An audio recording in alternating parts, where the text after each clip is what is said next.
Good morning. My name is Craig Tickle. I'm with Compass Consulting, and it's my pleasure to introduce to you the speaker for this particular session, Dr. Michael Tveite. Mike's been an independent consultant since 1986, and he works with his clients to help them understand and apply Dr. Deming's system of profound knowledge to their industry. And he's worked with a variety of industries across that period of time. Mike received his PhD from Iowa State and has been very actively involved in assisting Dr. Deming in putting on 4-day sessions and 4-day seminars since that 1986 time frame. You know, we're real fortunate in having a group of people in our industry who I would classify as continual learners, that they have learned the style from Dr. Deming. And the nice thing about these continual learners is that their willingness to share the knowledge that they have gained, and certainly Mike Tveite fits into that category. He's a real friend of OQPF. He has presented at 6 different Deming conferences, and I think that ties him with the most presentations, or the most opportunities, or most times at the OQPF conference with Peter Schultes. But Mike will tell you that he's also claims the record of having the most presentations during that period of time. Mike's constantly on call from OQPF and responds to that call whenever he's asked. He presents seminars for us during the year, and his participation in this conference of showing 3 different sessions shows the value and the willingness that Mike has to contribute to the efforts that we have here at OQPF. Today, Mike's talk is going to be the Deming philosophy, new ways to think about the world, and the discussion is ways to think and the results that are a natural result of internalizing this system of profound knowledge. Mike does plan to have opportunity for you to ask questions at the end. Ladies and gentlemen, if you will help in welcoming Dr. Michael Tveite.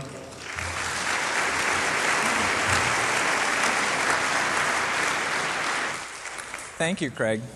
I had lunch with a few friends. I like to think of these people as friends and colleagues a few weeks ago, and one of them has attended several of these conferences, and we were talking about the OQPF conference coming up, and we were both excited about being here.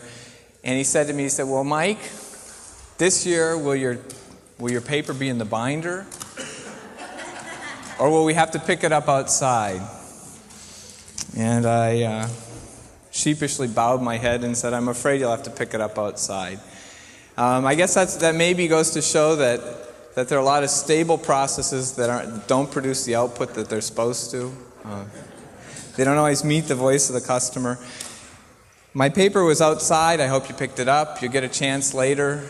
You can judge at the end of the talk whether you want to pick it up or not.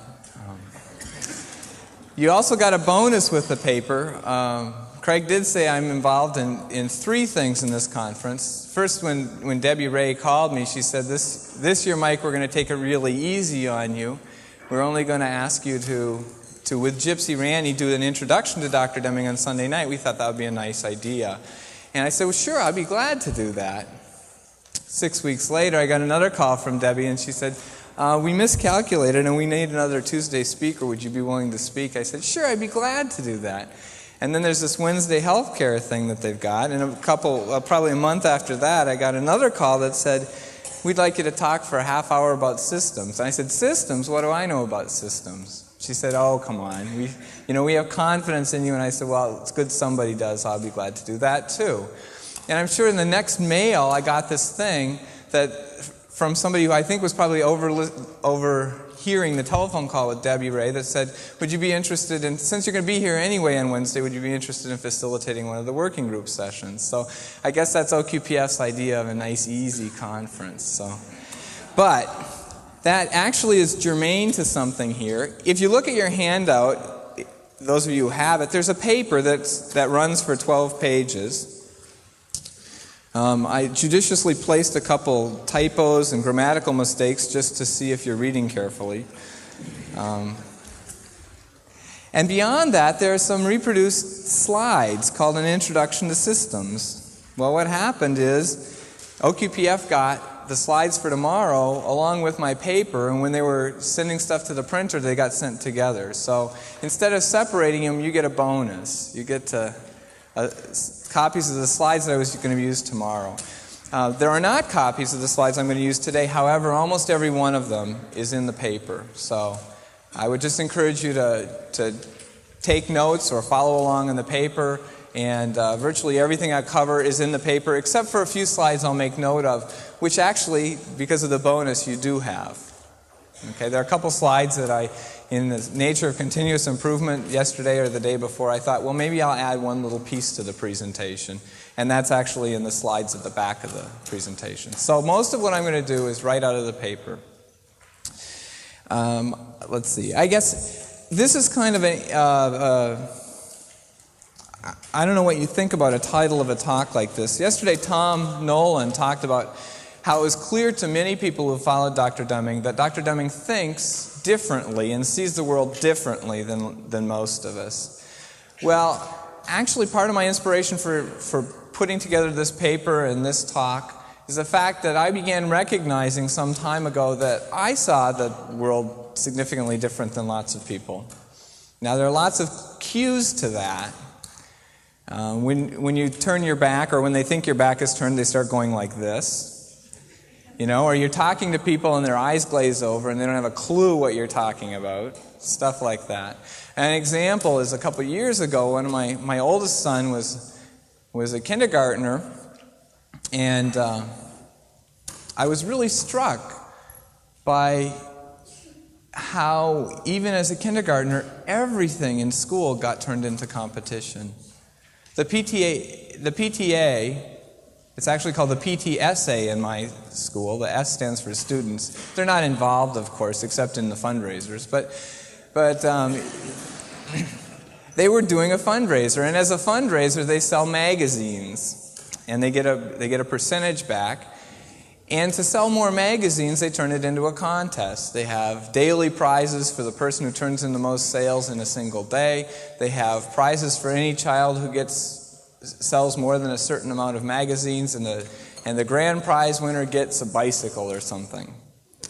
And I was talking to my neighbor about how it distressed me that everything, even a fundraiser for the good of the parent-teacher organization, was turned into competition. I said, you know, wouldn't it be kind of neat if we said to the kids, this is why we're trying to raise money, and it's to help supplement what's going on in the school, and maybe give the kids, heaven forbid, but give the kids some say in how a portion of the money in the PTA is spent?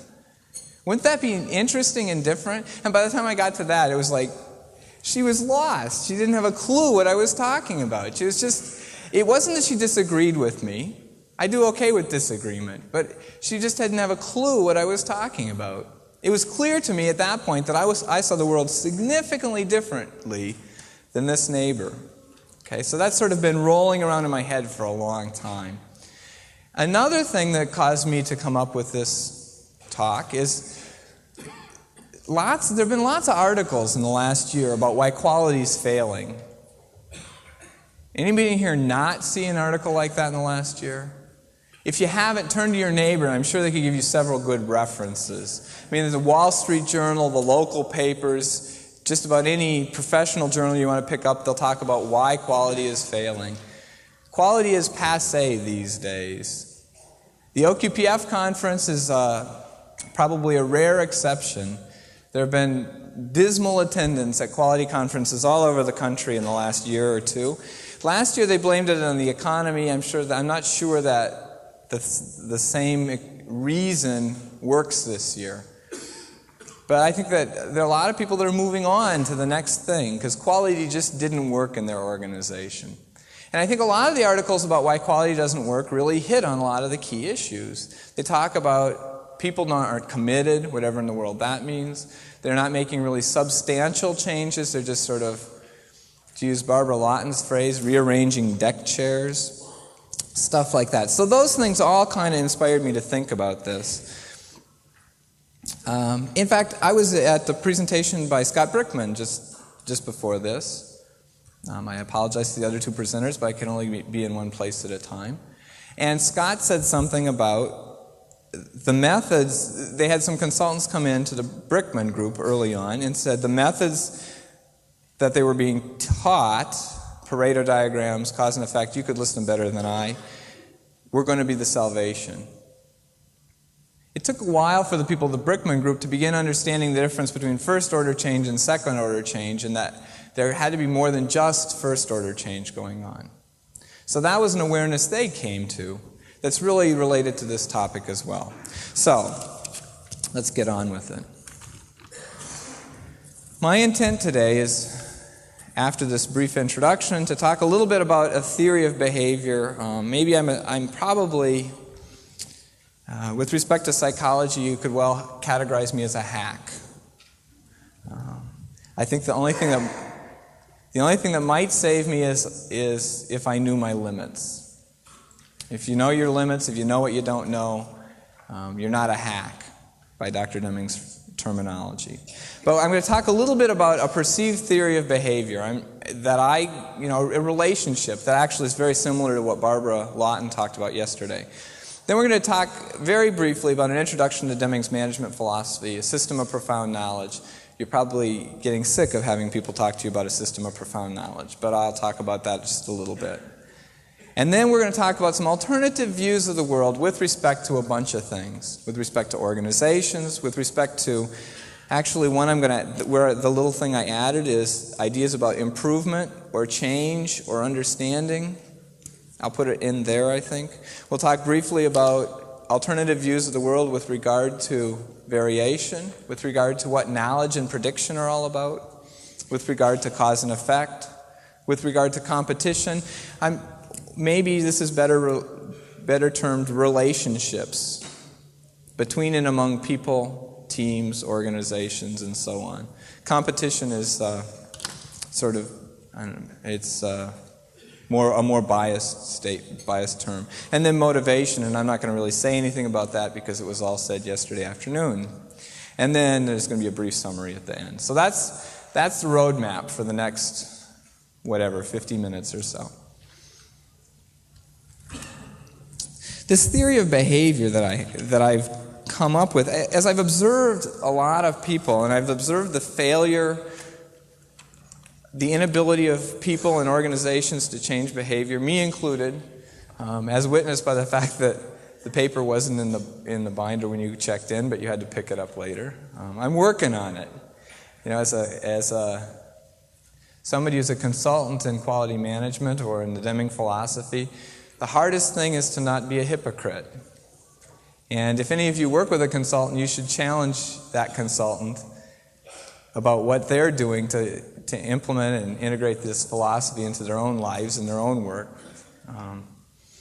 But I'm working at it. It's just not easy. I've been successful at some behavior changes, maybe not that one, not yet. But I believe that behavior is, as I observe, a lot of behavior is driven, I think, by systems and structures and policies and procedures. And if we turn it the other way, this is maybe kind of like Barbara's iceberg. But I think that maybe deeper and more fundamental is the issue of what fundamental assumptions do people bring to the work that they're doing, to the policies and procedures. The architects of the systems and structures and policies and procedures, the assumptions that they approach the world with, their basic worldview, form the way they came up with the systems and structures and policies and procedures, which then drive behavior. And a question I would ask any organization is, if you have an aim or purpose, are the behaviors moving you towards that aim or purpose or mission or vision or direction or whatever you want to call that thing? And that's a question I would ask you. But a key piece is where the behavior is coming from and things like that. Now, the reason I believe that's important is because there are lots of issues here. I think one of the issues that's important is these assumptions are often not conscious. They're just programmed into us. These assumptions are just sort of a part of the way we've become as individuals or organizations. So we're not even aware of them always. In fact, sometimes the people who had the assumptions are dead. But our organization is left with the structures and systems and policies and procedures they put in place. An example might be, for example, take the public education system. Some people might say, take it please. But take it as an example. What were the assumptions? What was the aim of that structure when it was put in place? the best I can understand, it was put in place to maintain status quo, to teach people about the current existing culture and prepare them to function in that current existing culture. I think it's done that pretty well. But maybe we need to have a different aim for education in this day and age. So maybe we need to, we'll have to reframe or draw different boundaries around the way we view education, as an example. So this is just, and I'm not intending this to be, where do we work to affect improvement? Because I don't know an awful lot about the psychology of change, but I know enough to know that there have been arguments that I don't want to get in the middle of about do you attempt to change behavior in order to impact assumptions? Do you change the behaviors first in order to impact the assumptions? Or do you go back and try to impact the assumptions and the way we think to impact behavior? The way I've drawn that is I've tried to use a la Peter Senge, the sort of a causal loop diagram that says, look, at some point we have assumptions that directly or indirectly drive behaviors. Individual and sort of corporate behaviors or group behaviors. There are results of those behaviors which then feed back to the assumptions. It's not a linear cause and effect thing here. It started one place maybe, but it goes around and impacts one place are felt everywhere in the loop. So if you're trying to impact, if you're trying to create a change, a fundamental change, I believe that you can work on impacting behaviors with the hope and expectation, maybe the plan, that will then help change assumptions. Or you can work on impacting directly assumptions and ideas and fundamental beliefs in the hope that will then impact behaviors. Now, I don't want to get into that argument about which ones provides more leverage. I don't know. I don't have a clue. But what I would tell you is if you want to make changes that are going to be lasting, somehow I think you've got to get at this fundamental level of what people believe. Now, maybe that's not where you start. But I think if you don't impact that, the way people sort of view the world and what their fundamental beliefs are, you're not going to affect long-term the changes you want to affect. Maybe, as Alfie Kohn said yesterday, we can get temporary compliance if we don't change the way people view things. Okay? So, let's move on to the next piece, which is really to say, let's talk very briefly about Introduction to Deming's Management Philosophy. And those of you who heard me talk will probably say this could be hours in itself. My aim is to do this in maybe 5 minutes. Oh, I gave myself 7. So, Dr. Deming has had lots of different things he's taught over the years. Most of us are probably familiar with the 14 points, which he developed in the 70s and taught throughout the 80s. But I have a belief that we really need to focus on a system of profound knowledge. When I first met Dr. Deming in 1986, I said, this is great stuff, but there were a couple pieces I didn't understand. And I had no clue where to go to understand them. I mean, if you didn't understand what adopt a new philosophy meant, how did you learn? Well, you go back to Deming maybe, because it's his statement. Well, that's sometimes a problem, because if you didn't understand it when he said it the first time, what are you going to have him do? Say it slower and louder? Because that's our reaction. If people don't understand us, we say it more slowly, more clearly, more loudly. Right? We often don't have fundamentally different ways of presenting it. If you didn't understand what he meant by some other point, where did you go? If you went anywhere but Deming, you were in danger of missing what he really was trying to communicate. So as I observed this, I began saying, wait a minute, these 14 points to me don't sound like a management philosophy. And one of the things I started thinking is maybe they're manifestations of a philosophy instead of the philosophy itself. And I talked to Dr. Deming about this some, and that's part of why I was so excited when he started coming up with a system of profound knowledge. Because to me, this is something that is maybe more fundamental. It's more that we can use on our own. If you don't understand something about appreciation for a system, I've learned a lot about systems from Dr. Deming, but I've learned a lot about systems from Peter Senge. I've learned a lot about systems from Russell Ackoff. I've learned a lot about systems from a lot of people other than Dr. Deming who are expert in that field. If we don't understand something about variation, we don't have to just rely on Dr. Deming. We can go to his source. We can go to Schuart. If we don't understand something about theory of knowledge from Dr. Deming, we can try to go to C.I. Lewis. Well, we can go there.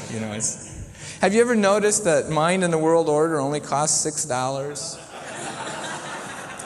It's because they know how much blood and sweat is involved in getting out of it what's there. They don't want to make you pay a high monetary price because of the high intellectual price you have to pay to read C.I. Lewis.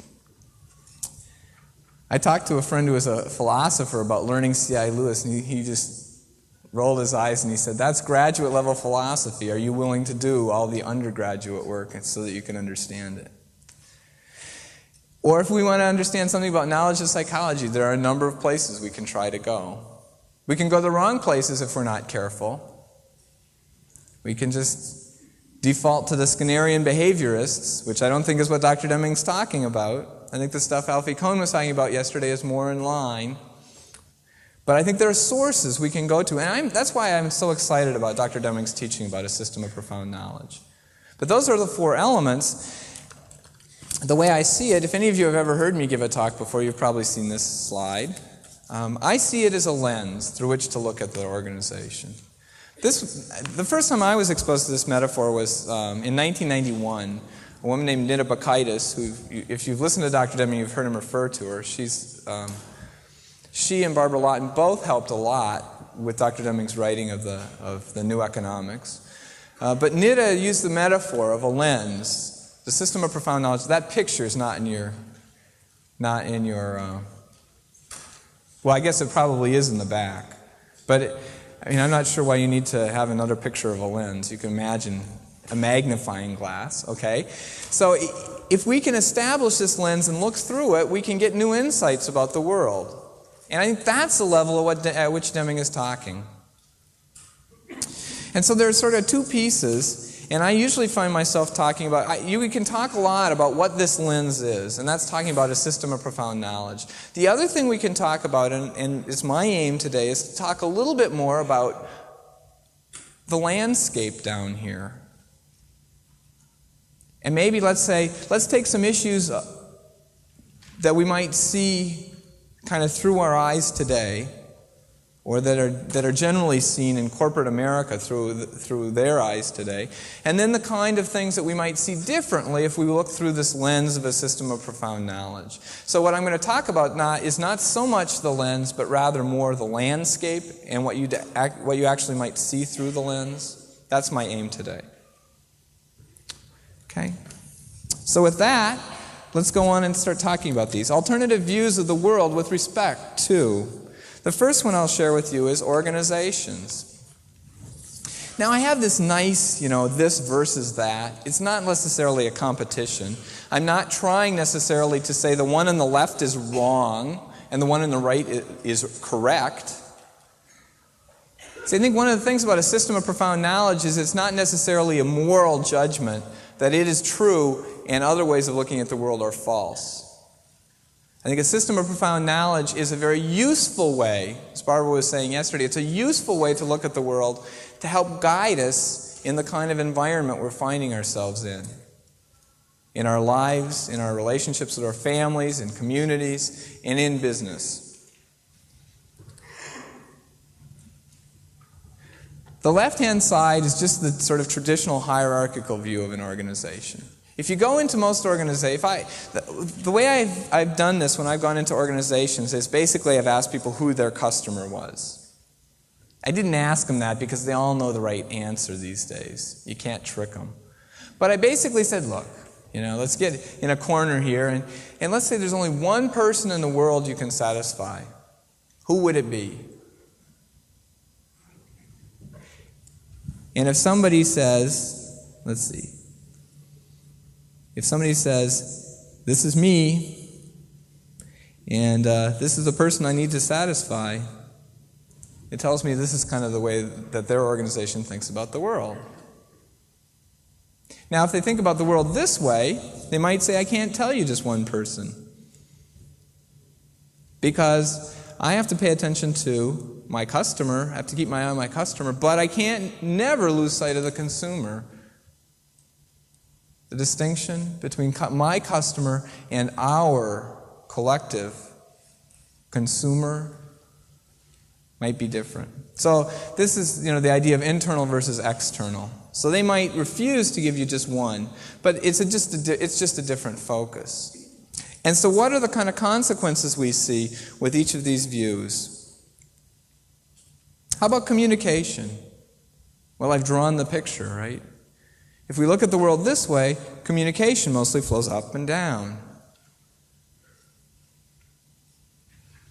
If we look at the organization this way, it often flows back and forth, along with the work. It flows forward with the work, it flows back as feedback. The emphasis isn't on up and down. Here there's some presumptions. If you think about the world this way, and I'm not saying you should reorganize. You get it? I know lots of organizations that try to reorganize this way, and all they do is they end up with one of these that looks different. Yeah, kind of like this, I'm not saying reorganize. I'm saying, how do you think about your organization? See, this has some use in terms of how do we understand the relationships of groups of people in terms of some kind of maybe there isn't a need for a hierarchy at all. But in most places I've seen, there needs to be some kind of groupings of people in smaller segments than 10,000 or 100,000 or even 1,000 or even 100. You may have to have some way of helping group people. And an organization chart it describes that, but it doesn't describe the work. So what is assumed here? Well, if we're going to say, now where do we want to go as a company? See, maybe we have some corporate vision here or targets that we want to achieve as an organization. Over here, we make a tacit assumption of independence, and then we parcel all these out. We give each one their own little targets. And you've heard this several times in the last day and a half, and I'm sorry I'm being repetitive, but we parcel these things out and assume independence. Over here, if we say there's an organizational aim, the idea is to focus everybody on that organizational aim. And you don't necessarily parcel that aim into small bits and pieces, recognizing interdependence and interaction of the parts of the organization. Job descriptions. Job descriptions over here are all about what? What are your responsibilities? What is it you should be doing? Over here, if you hear very much the phrase, this is one of my least favorite phrases, 3 awful words, need to know. If you hear that in your organization more than once in a blue moon, I don't know what that means, but more than very rarely, you probably are living in this kind of an organization. The focus here is on what? What are my responsibilities? What are my jobs? What is my task? And over here, an overriding question is why?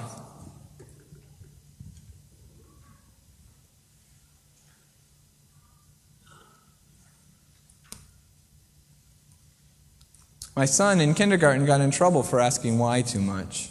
It was clear to me what the schools that my kids were going to go to were like, how they viewed themselves.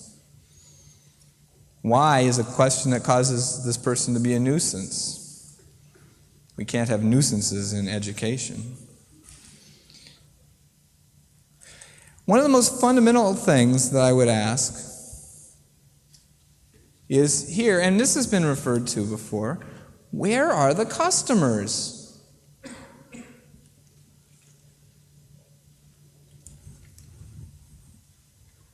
That's a question that you could ask about this system.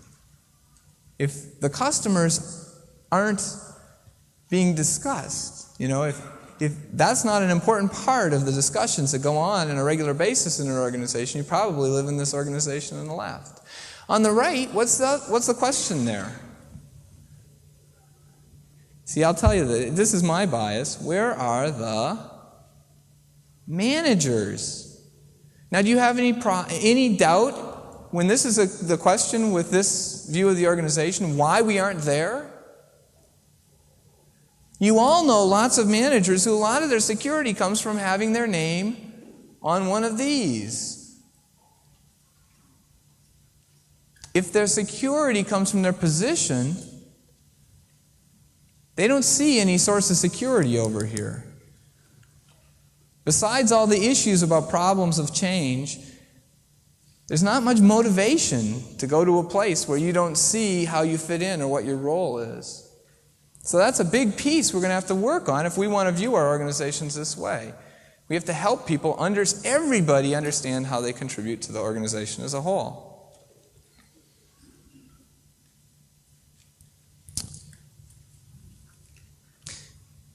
Any challenges that you want to shout out? Presume not. I have a hard time going through a presentation without stopping and asking for questions, but I guess this will get us through and we can have the questions at the end. Now let's think about different ways of viewing improvement, understanding, or whatever. And I would just say this is just a generic picture. Let's say we are the star. Well, maybe that's figurative or literal, I don't know. But, maybe we are this box that has a star in it. I did put it to denote it, not to imply that it's excellent. Yeah, that's one of the slides that you'll find in the back if you look for it. But it looks surprisingly like this, if you find it. Okay? Actually, this slide isn't in there, so. There are different ways of viewing this. The next few slides are from Russell Aycock. He defines analysis as, if you're going to do analysis, somebody heard Dr. Yoshida this morning. Oh, but maybe he didn't talk about that topic this morning. If you want to do analysis, as Russell Aycock defines it, you want to understand something, you take it apart, you understand the behavior of each of the parts, and you aggregate the parts back into a whole. That's sort of the tried and true Western way of doing things. So what it does is it says, here we are, and let's focus down this way. And let's look at the pieces, and then we can reassemble them back to the whole. I have a friend who's been involved in the whole language teaching program in California since its inception. When she's trying to teach people about whole language reading, I don't know if you remember, but when we learned about all the letters, we learned about all the building blocks of words, and then we built words, and then we built sentences, and we worked from the bottom up, the analytical approach. Her analogy when she's trying to teach people about whole language reading is she brings in a disassembled toaster, and she says, this is a shell for a toaster, this is a heating element, this is the switch, this is that, here's the plug. And she pushes all the pieces at the people and says, now we're going to have some group work. I want you now to reproduce a toaster for me. I mean, her premise with whole language reading is that you begin by understanding the toaster before you understand any of its parts. So if analysis is taking something and breaking it into its parts. If you want to do synthesis, which is maybe a more systemic way of thinking, you take what you're interested in as a part of the larger whole. Here it is, up here. You understand the behavior of the larger whole, and then these are his words, disaggregate the larger whole and understand the function of the part in the larger whole. Now, if we think about systems thinking and theory of knowledge, and maybe even psychology and variation, they might all contribute to having this kind of a view, not to the exclusion of the other view, but currently we almost do the other way to the exclusion of this. So one of the comments Akoff makes is he would say, let's design the system as a whole and derive the properties of the parts, instead of, let's design the parts and determine what properties the whole has then.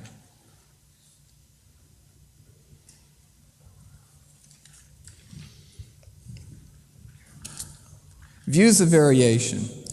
As much as it pains me to do this, I'm going to cover this quickly. You were told I have a PhD in statistics, so I can go on forever about this. Well, maybe you'll come away with the conclusion that I can go on forever about anything. I was a college professor. You could probably give me a topic and I could speak for 50 minutes about anything. There are sort of two views, and one might be that we might judge good versus bad. And I don't think I drew that picture, but I think the picture's, maybe it's not self-explanatory. We have some characteristic of interest, and we decide what good is, we decide what bad is, and we categorize it that way. Now, often, maybe I shouldn't have drawn a two-sided bad, right? Because usually in your situations, probably good is anything less than this. Or if it's sales, anything more than this. If it's budgets, it's anything less. If it's sales, it's anything more. Okay, but basically we make these judgments of good versus bad. Is that inappropriate? No, I think we have to understand how things are. Are we doing what we need to do to stay in business as a business? Are we meeting our revenues? Are we doing these things? But the problem comes when we take these judgments of whether we achieved what we'd hoped to achieve and turn them into like daily management things, because we never get better. Versus obviously being a statistician and being, trying to understand Deming and Shewhart and stuff, I would say maybe we need to think about what the processes and systems give us and what do the control limits tell us about this process. Now, everybody says, you know what, a control chart is clearly a variation tool, right? But see, I think a control chart is incredibly powerful as a systems tool. Because we talk about sub-optimizing systems, right? We talk about optimizing the parts instead of the whole. We think about that usually in space. We optimize this department at the expense of some other department. I think another kind of sub-optimization is we optimize for today at the expense of tomorrow or the next day or the next day. So the control chart lets us look over time at the system of production, if you will, over time. Now you probably want to look at a whole bunch of control charts if you're trying to look across the spatial part of the system. For example, if you want to look across the organization, you might want to look at control charts which represent a wide variety of things. But this at least is a systems tool in that it helps us not focus on individual outcomes so much and focus more on the system as a whole. Okay? This is really laid out well in the probably by now classic paper by Nolan and Provost in Quality Progress of May 1990. There are lots of good examples in there, but like on the second page of this, in the upper right-hand corner, there's this little diagram that says, and I'll read this because I couldn't fit it on with the type size I usually use, so I'll tell you. It says that there are two perspectives, two interpretations. Variation that indicates good or bad performance versus variation that results from common or special causes. The focus in this one is the outcomes of whatever process we have, products or services or whatever are the outcomes. Here, the focus is really on causes of variation inside the process. In terms of aim, what's the aim is to classify outcomes as acceptable or not. Now, if I'm your customer, it might be important for you to be classifying outcomes as acceptable or not before I get them. Now, there's all sorts of other issues involved there. About Taguchi loss and all this other stuff. But it might be appropriate for you to be determining whether what I'm going to get is acceptable or not before I get it. The aim of the other one is to provide a basis for action, not on the outcomes, provide a basis for action on the process. The basis here is what the customer wants or needs. I'm not saying the left side's inappropriate. The basis for the right side is what the process is actually delivering. Methods are on the left side, specifications, budgets, forecasts, numerical goals, other tools for judging performance. Methods on the right-hand side are control charts. Now you might want to add something like run charts to that too. I mean, there are other ways of trying to get a sense of that, but control charts are sort of the way of doing it, the definitive way of doing it. So am I saying that that's inappropriate on the left side? No, there are lots of times we need to do that. But what I would tell you is not all the time. And there are lots of organizations that that's the only way they know how to interpret variation. Organizations like that aren't going to get better. I have an example I want to share with you. I had the good fortune, I love going through plants. I don't know if any of you are like plant tour junkies, but I love seeing how things get made, and I love seeing stuff. Manufacturing plants and service organizations, stuff isn't as visible there, so it's not quite as fun. But I was in a manufacturing facility that some friends of mine worked in. It wasn't really, I won't pretend this was a client. It wasn't. I was just walking through the facility, and we saw in this one subassembly area on the wall there was an easel pad with some numbers, and they looked like this. Well, actually, it had more than numbers, right? Now, maybe some of you in the back can't see, but those little round things, those are smiley faces. There are 20 observations here. These are daily production numbers. Now, some of you might be about to tune out. I'd say stop. You're in service. You say, well, we don't produce anything. Somebody measures productivity in service a lot. You measure all sorts of things in services. Okay? Every organization I've ever seen had some measure that was equivalent to production or productivity or something like that. So please don't tune out. Now, what do you suppose the smiley faces indicate? Those are days when they met their schedule, their production schedule. And the smiley faces were intended, I would think, as attaboys for, or maybe attagirls too, attapeople for the folks that worked in this area. Do any of you read Sally Forth? She's a cartoon character. She and her daughter were just having a discussion last week. They're really sick of terms for women. And it started where they were upset that there was no good term, no equivalent female term for guys. Gals just doesn't cut it, and there's no other. They went through, for about 3 days, they went through alternative terms, and then they looked at each other and they said, we're fed up. We're going to take guys. We're going to let the men be babes for a while. So, you can start calling all the men babes, okay? So, anyway, the people working in this area, the point was, you did a good job today. Way to go. You met the goal. Now, do you suppose they really needed to draw in like frowning faces on these other days? Or do you suppose the message is clear? The implication is, folks, you're in control of what's going on here. And when you make the goal, hey, that's good. When you miss the goal, let's not talk about it. That's the best news you can get if we don't talk about it. Well, I looked at these data a little differently. I said, okay, some of them disappointed somebody, and some of them made somebody happy. But let's look at it in a different way. Let's look at it this way. Don't look at the right-hand side. Don't look at the scale. They're not very big, so it's easy to not do that. What do you see when you look at these data? A pretty stable process. Now I have people that want to pick nits with me. They say, well, there was 1, 2, 3, 4, 5, 6 in a row below the center line. My rule says that's a special cause. Well, I think you should revise your rule.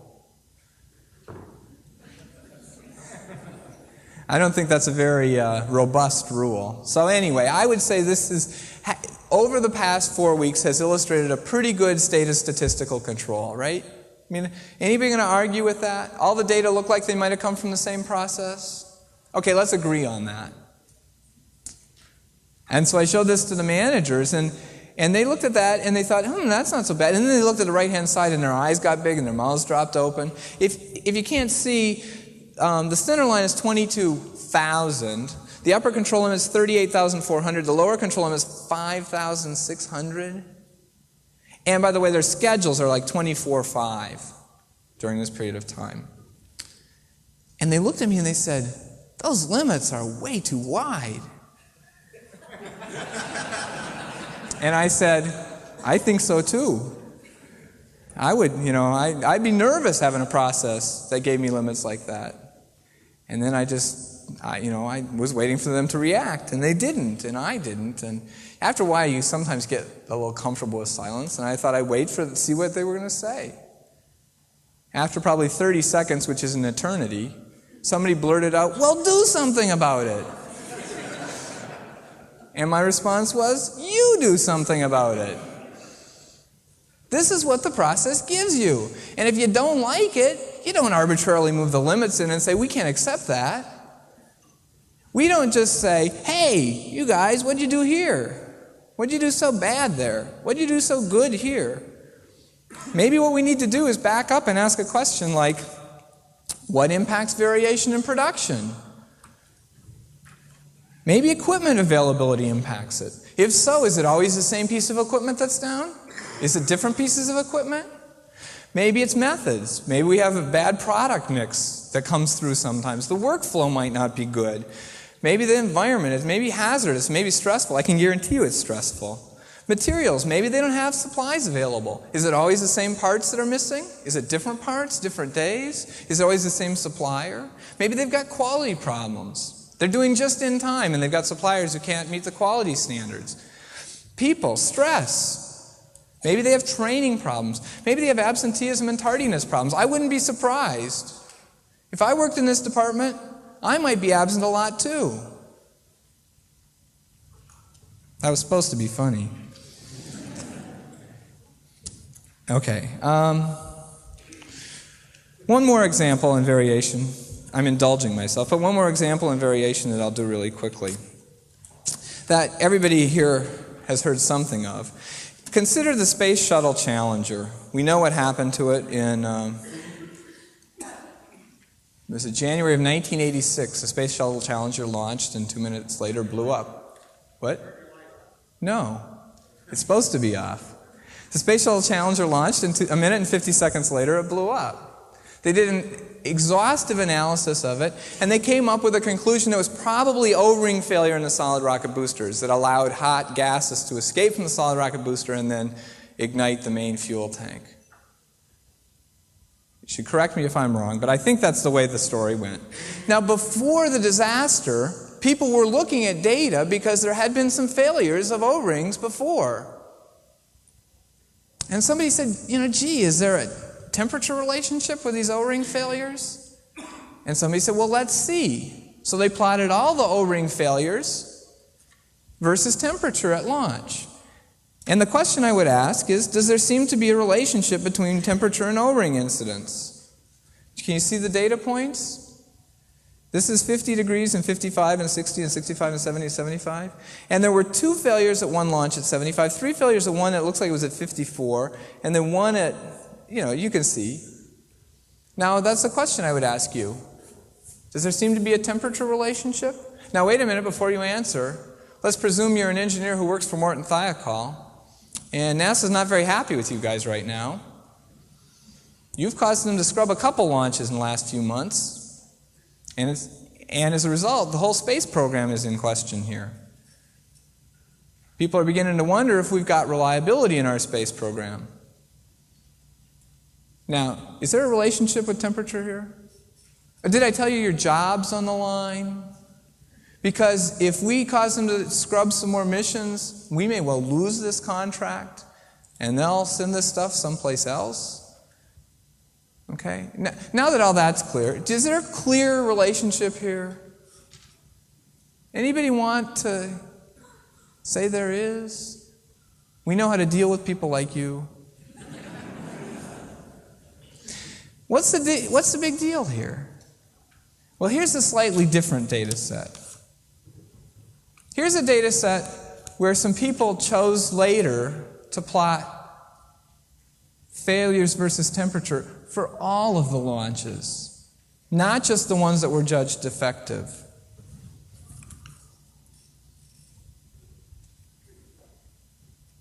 Anybody willing to take the risk and say there's a relationship of temperature and O-ring failure. We didn't ever have a launch below 66 degrees without at least one stressed O-ring. You know what the temperature was the day the Challenger blew up? 28 degrees on the launch pad. This scale goes from 50 to 80, so if we were going to try to do this, well, let's see, 20 degrees would be probably over there someplace, and it's about as far over, about one more screen over. The point is, we don't understand processes just by looking at defects. We need to be studying whole processes unless we have signals that there are special causes. What were some of the losses from making, that's mistake number one, by the way, as Dr. Deming categorizes it. Can anybody think of some of the losses? Maybe for the benefit, you can tell me some more. 7 lives, billions of dollars of equipment. 2-year moratorium on shuttle launches, I don't know exactly, 27 months, something like that. The future of NASA was in question. There was a shadow that still hasn't been removed from NASA. Many people lost their jobs. I'm not sure about the details, but I can almost guarantee you that happened. Because somebody's always got to pay for something that goes wrong. Damage to our national pride. I would say that's one of the unknowns and unknowables. I would say it's certainly true. One more thing to shake the confidence of the United States. So is it important to understand whole systems? I'd like to add one. Scores of children were watching that launch live because the first teacher went up in space. Okay. And the impact on their minds. Okay. So the psychological damage to all the children who were watching that launch to see the first teacher go up in space. Thank you. So anyway, this is a two-edged sword because it's so macabre. I hate to share it, but it's something everybody can relate to. It's common knowledge. Let's move on. How about views of knowledge and prediction? Again, I've tried to draw a causal loop here. I guess what I want to say here is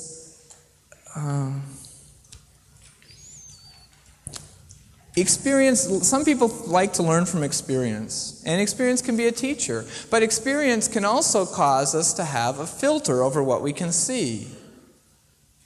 What we've learned over our lives prevents us from seeing things fundamentally different. I think Alfie Kohn gave a great example yesterday.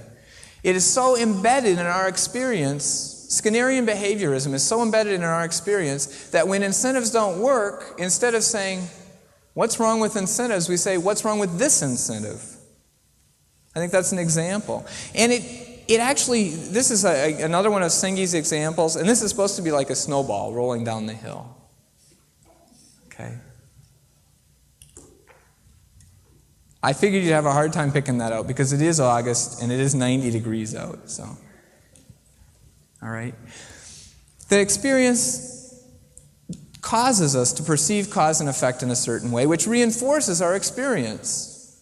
And sometimes we are unable to see departures from our experience and our perceptions. We explain them away as something else. Most of us aren't as insightful as Chanticleer.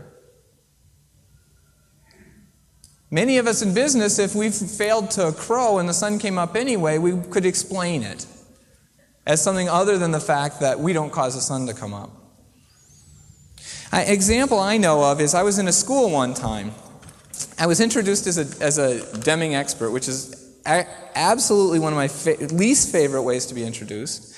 And this teacher said to me right away, he said, "Oh, good." He said, "We've got a problem with tardiness and absenteeism. What should we do?" And in my best consulting fashion, I said, "Well, you are the one who knows all about your school, so what have you tried?" I said, I was sort of thinking PDSA cycle, we can start anywhere and learn. And they said, "Well, we realized we had pretty soft rules. So we beefed up our rules. We made them lots tougher." Oh, that's a good idea. And what was the effect? And you know what? He didn't know. See, we do this PA cycle. We plan and we act. And then I think that we don't study the results because I think sometimes we're afraid of what we'd see. So we do this, let's do it without data, because then we can't have any disconfirming evidence around. Well, after I asked the question, he felt compelled to go find out, and what he found out is that it made a little impact, but not very much. Actually, what he did is he looked at the incorrigible group of students. Maybe that's not a good word to use, but it's, that group of students that we all knew when we were growing up, the ones that were always tardy and absent. So he just looked at that group, and things got a little better in attendance, but not very much. And he said, well, what would you conclude from that? And his conclusion was, well, he put in these tough new rules, and the absenteeism and tardiness, tough new rules would solve the problem, but the tough rules didn't really work. Well, the rules just aren't tough enough. These kids are really, they've got a hard edge on them today, and we really have to show them that there are consequences for missing school. Okay? So again, the data didn't exactly confirm their premise, but they were able to explain it away, so it was okay. So they were just going to put in tougher rules. That'll do it. Well, it probably would, because eventually the tough rules would have kicked these students out of school, and then the statistics would have gotten better. Juxtapose that with knowledge from theory. I didn't realize as I was writing it that I had written the PDSA cycle in different words. Theory, plan, do, study, act. Sorry, it was an accident. And maybe I've just been doing this too long. Plan, do, study, act. If you have the PDSA cycle, an experience gets us started. Schuhart says learning begins and ends in experience, but it ends in different experience than in which it began. If experience maybe can help us get a toehold on what we start with, a system of profound knowledge can help us understand what we should test. As an example, I'll go back to that same school where some teachers have been studying a system of profound knowledge, and they started asking different questions. Along with trying to understand what impact the tough rules had on absenteeism and tardiness, well, let's see. They said, let's ask different questions. Let's say, what's the tardiness for the problem students? That went down a little. What's total tardiness? That went up a little. My gosh, we put in tough rules and the tardiness went up and absenteeism went up? Yeah, all the kids that never missed said, oh, you expect us to miss some. Oh, okay. There are no consequences for missing 3 times a term. Oh, okay. We got this game down. So total tardiness went up a little bit. Classroom disruptions went way up because they had these kids in school who were coerced to be there. And I talked to some teachers that were heartbroken because there were some students that were sort of borderline students, and the last thread that was holding them in school was a relationship with a special teacher. What did this do to that relationship? It destroyed it. Who has to enforce these rules? The teachers. So how can the teacher be comforter, guide, counselor, and then traffic cop all at the same time? So it destroyed those relationships. And again, using one of Sengi's archetypes, this is actually called the shifting the burden archetype. Now, if you don't go by the 5th discipline after this, you say, wow, that's powerful stuff. They found that this is actually just a balancing, if you put a teeter-totter here, this is a balancing process. You put in rules, and then there might be some fluctuations in tardiness, but they'll settle down in response to those rules. But the fundamental solution is to engage the students. I asked them, what was the aim? Students in school ready to learn. They thought they could do students in school and then ready to learn. But what they were doing to get the students in school destroyed the ability to have them ready to learn. Some other teachers said, wait a minute, these two things interact. Maybe we should work on the ready to learn first. So they worked on engaging the students. The problem with that is it's hard. It causes us to challenge all the sacred cows. And besides, even if we're going to be effective, there's delay. We can put a new rule in place and it'll start taking effect tomorrow. It's probably going to be several terms before engaging students will do any good. So in this case, whether shifting the burden, but in this case, if you once get started, this is one of those snowballs rolling downhill. It reinforces itself. The more you engage students, the more willing they are to be in school ready to learn. The more you engage students, and on and on. So it feeds off itself and gets positive and better. So anyway, the fundamental solution is in this lower loop. But if you work first in the upper loop, what you do is you undermine your ability to do the fundamental solution. What does this require?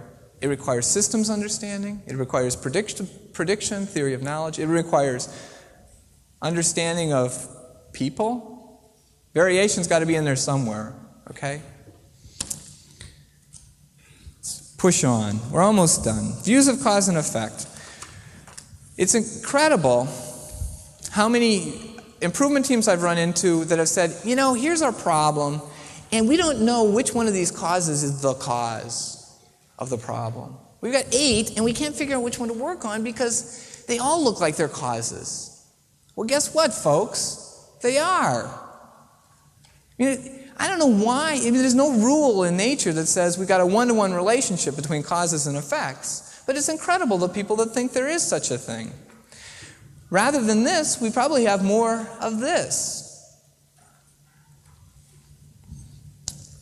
My belief, this came from a conversation I had with Tom Nolan about 3 or 4 years ago. My belief about one of the biggest problems with management by objectives is if we have this organization, think of the organization as a system, we've got a whole vector. In mathematical terms, a vector, you know what a vector is? It's a bunch of elements, a bunch of components that aren't separable from one another without losing the essence of the whole. We've got a vector of outcomes: quality, cost, profit, delivery, community relations, morale, employee compensation. What is this? This is competence, not compensation. And on and on. There's a whole vector of these things, and MBOs often chops them up and says, you deal with this one, you deal with this one, you deal with this one. Next time you're in an airplane, as you walk onto the airplane, take a look in the pilot's cockpit and ask yourself, would I like this pilot to land the plane with only one instrument? Yeah, I'll give him an altimeter. That'll be it. Now land the plane. You can even look out the window, but you can only have the altimeter. Oh, you don't want that? I'll give you the airspeed indicator. How about the artificial horizon? The point is the pilot needs all these things and has to look at them all together because they interact with one another in order to fly the plane and land it safely. So we better be considering these not all one at a time, but together. So this one cause system has a whole bunch of things. Moving on. Views about relationships. This is an interesting one. This is about competition, cooperation, all sorts of other stuff. It really struck me that my 8-year-old, about 4 or 5 months ago, I noticed that when he'd sort of he doodled the same picture over and over again. And I asked him to describe it to me. And actually he came with me this weekend. He's gone. He went home now. But I asked him to draw this picture for me. And this is the picture he's been drawing. Now, maybe it's not clear to you what's going on here, but I hope that you have the sense to know that this is an airplane, and this is a guy, and this is a cannon, or maybe this is a babe here. I'm sorry, men, I didn't mean to offend you. So this airplane drops the bomb. He's going to blow this one up. But this person, before the bomb comes down, shoots off their own little projectile here, which is going to bring the plane down. Let's assume both are successful at the same time. We've made a lot of progress, haven't we? I thought that was a great example of win-lose, why win-lose is often really lose-lose. Especially in any long-term relationships, the losers make sure the winners pay. Actually, his pictures have started getting more elaborate. This guy now has a slingshot, so he's going to catch this bomb and throw it back up at the airplane. And then the next step was he was going to put a slingshot on the back of the airplane to catch it and throw it back down. And before you know it, we're going to have a full-fledged win-lose arms race going. So this is the best picture I can think of win-lose. And win-win, I don't know what the analogy to war would be with win-win. Maybe it would be boring because it'd just be people sitting around talking and working their problems out in a peaceful way that had beneficial outcomes for everybody. Views about motivation, I'm just going to completely leave because it's been dealt with much more clearly than I could ever do it. So my aim here was to help you say, if we begin looking through a system of profound knowledge, how differently might the world look to us? And, by the way, we need to find different ways to think about the world. A lot of people think about this doing stuff differently, but I think you first have to think differently. and the doing will come later. So we need to work on developing our lens and working with other people and understanding what, as we look through that lens, what the landscape looks like through that lens. We have a few minutes for questions. I'm sorry I didn't leave as much time as I had planned, but we have a few minutes for questions if you have any. Can you If you can come to the center microphones, please. or maybe since you're so far away, can you yell? Your charts on the calendar. Yeah? Super. Can we make copies of those for people that I can't say yes. I'll see what we can do. Is that possible, though? It's a wonderful example. Well, I can give you, I guess I can't make a commitment for OQPF. I would expect that if we ask them, they will. I don't know if you have anything to add to that. We'll have to see what kind of time there is to be able to get them reproduced between now and the end of the conference. We'll do some checking. We'll have to get back to you and let you know. Okay. Go ahead. In doing a lot of talk about systems thinking and understanding how there's always a bunch of interrelated causes and it's not all linear and all that. Yeah. I've been thinking a lot about design of experiments, something that we don't seem to talk about too much in these seminars, but very important in the quality movement. And in design of experiments, you tend to conduct an experiment to figure out what the significant causes or important causes are that lead to the attributes that you're trying to control. And can you tie that in with systems thinking? Yeah, I would say the best designs of experiments that I know of don't look at the set of causes that create one outcome.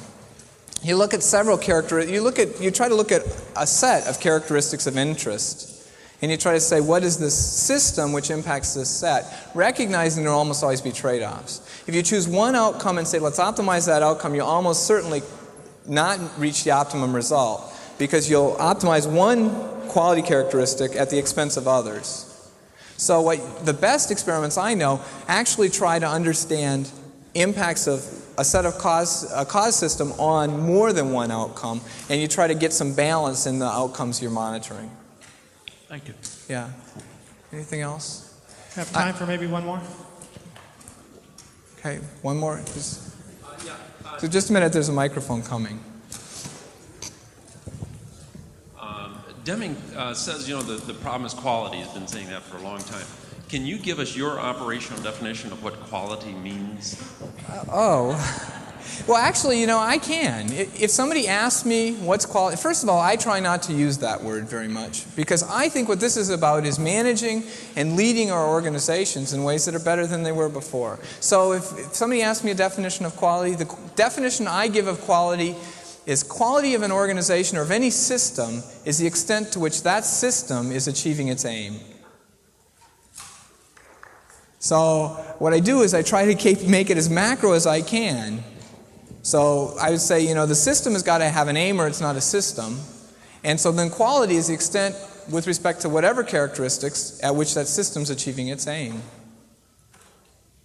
So maybe you'd say it's a cop-out. Dr. Deming also has a definition in the New Economics, a description of quality in terms of quality of product in terms of meeting consumer needs and all that stuff. So I don't think there is one general definition of quality. Quality of what? Quality of a system, quality of a product, quality of a service. Okay? Thanks a lot for your attention.